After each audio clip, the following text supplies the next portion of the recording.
Alors, je vous laisse télécharger le code source, donc suivant la plateforme sur laquelle vous me suivez. Ça peut être en description, ça peut être en haut à droite, et ça peut être juste sous la vidéo également.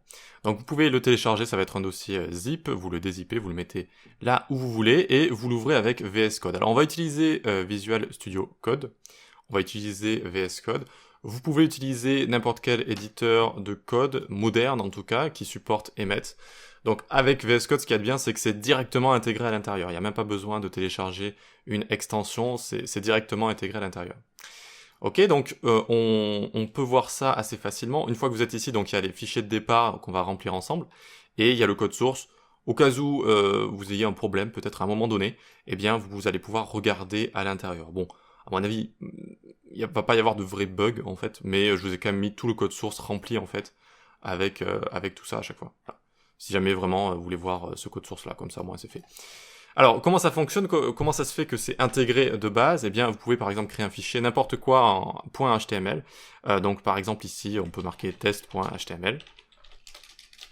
Donc on verra aussi comment le faire fonctionner avec les extensions JSX, JS, etc. avec les frameworks JS. Et donc à partir de là, c'est bon, c'est déjà intégré de base. Donc vous n'avez qu'à taper div.container, ça c'est le raccourci iconique, c'est le raccourci avec les classes en fait, ça permet de créer des classes. Donc vous appuyez sur Entrée ou sur Tab, et vous avez une div container juste ici. D'accord? Vous pouvez faire la même chose avec un paragraphe, .txt, avec un h1, .title et hashtag title1 par exemple, quelque chose comme ça. Donc hashtag, vous voyez que ça nous donne un ID juste ici. On peut enchaîner autant de classes qu'on veut également, donc .container, .mainContainer, .superContainer. Hop, on appuie sur Entrée ou sur Tab et ça fonctionne. Il se peut que si vous venez juste, si vous avez juste installé VS Code maintenant, eh bien le tab ne fonctionne pas. Le tab ou l'entrée ne fonctionne pas pour effectuer comme ça le raccourci. Donc vous allez dans Preferences ici, Settings, vous tapez Emmet. Et normalement, vous avez à un moment donné, ou alors vous tapez Emmet Tab pour aller plus vite peut-être. Voilà, Trigger Expansion on Tab. Donc vous le cochez. Donc si vous connaissez, si vous savez aussi comment fonctionnent les settings JSON, vous pouvez aller rajouter une ligne dans les settings JSON. Bref, vous cochez ça et du coup, ça devrait désormais fonctionner. Donc par exemple, là, je vais créer un formulaire, j'appuie sur Tab, hop, vous voyez que ça fonctionne directement. Voilà. Si vous avez des petits soucis de configuration, n'hésitez pas à m'envoyer un message. Et sinon, on aura d'autres vidéos qui seront là pour justement parler de la configuration. Voilà pour ça, donc c'était juste pour vous montrer tout ça. On va même pas avoir besoin d'ouvrir les fichiers, hein. Donc ici tout ce qui est live server, etc. On va même pas avoir besoin d'ouvrir ces fichiers sur un navigateur, tout va se passer sur VS Code. Vraiment, voilà, tout va se passer sur VS Code. Donc on n'a même pas besoin d'ouvrir tout ça, donc j'ai pas besoin d'en parler. Ça on peut le supprimer, hop, on peut le supprimer ici. Et donc on va avoir plusieurs leçons, on va avoir plusieurs chapitres, disons, avec des leçons à l'intérieur. Donc de base on va voir les abréviations, ça c'est vraiment la partie iconique d'Emmet. Donc les abréviations de classe, les abréviations de doctype, d'éléments, etc. Puis des choses un petit peu plus complexes avec des attributs, des abréviations avancées avec pour monter d'un niveau, pour faire des groupes, etc. Je vous ai vraiment tout préparé.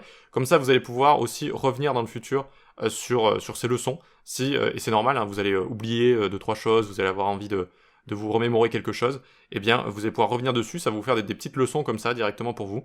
Et je trouve ça pas mal, ça fait un petit moment que mes cours je les présente comme ça. Donc voilà, ça c'est pas trop mal. Pour des raccourcis, c'est normal que ils rentrent pas dans notre tête en une fois, hein, qu'on les sauvegarde pas dans notre mémoire en une fois. Il faut, je dirais, quelques jours, une dizaine de fois, les écrire une dizaine de fois. Et à partir d'un moment, c'est magique, on les retient pour toujours comme ça. Donc voilà, c'est normal de revenir sur les fichiers pour revoir quelques abréviations, quelques raccourcis. Et je vais vous montrer aussi un moyen de les voir assez facilement. Vous pouvez taper Emmet ici. Donc ça c'est CTRL-SHIFT-P, CTRL-MAJ-P. Et ça vous ouvre comme ça. Donc moi j'appelle ça le tiroir, mais ils appellent ça la palette VS Code. Et là vous avez en fait toutes les actions Emmet qui sont directement là. Et vous pouvez les voir et voir leurs raccourcis également là. Voilà. Donc c'est CTRL-SHIFT-P. Ça va être très pratique. C'est normal si tous les raccourcis ne sont pas encore mis en place de votre côté. Je vais vous montrer comment on fait. Parce que de base, certains ne sont pas encore mis en place. Voilà, ensuite on verra des actions. Ça c'est pas très connu les actions, mais tellement pratique. Wrap abbreviation ici, pas facile à dire en anglais. Vraiment des choses très très très pratiques. On va voir qu'Emmet a également un côté CSS. Ça aussi, c'est pas très très connu, mais il y a pas mal de raccourcis CSS. C'est quand même un peu moins, je trouve, pratique que l'HTML. Enfin, il y a deux, trois trucs qui sont pas mal, mais voilà, c'est pas non plus aussi bon qu'en HTML, je trouve. Mais ça peut valoir le coup de voir tout ça. Donc, je vous ai fait une leçon ici avec les raccourcis CSS. Et ensuite, on verra à la fin comment on utilise ça avec du JS, avec des frameworks JS. Ok pour ça, bon, c'est bon. Rendez-vous dans la prochaine vidéo pour commencer à voir les abréviations de base. À tout de suite.